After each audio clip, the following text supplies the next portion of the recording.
Mastering Apex Triggers, Top Tips for Salesforce Devs. Apex triggers are pieces of code that execute before or after specific data manipulation events occur in Salesforce, such as record insertions, updates, or deletions. They allow developers to perform custom actions, validations, and logic on records to meet the unique requirements of their organization. Apex trigger optimization techniques.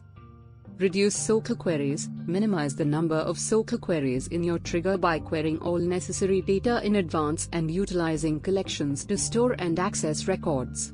Limit DML statements. Consolidate DML operations to reduce the number of database transactions and optimize the processing of records.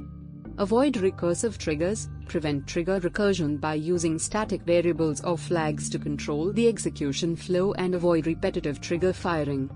Advanced Apex trigger concepts.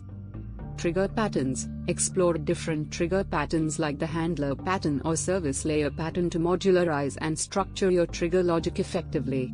Trigger efficiency. Optimize your trigger code by analyzing performance bottlenecks, identifying opportunities for optimization, and implementing best practices to enhance efficiency.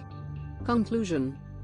Mastering Apex triggers in Salesforce requires a combination of knowledge, practice, and continuous learning.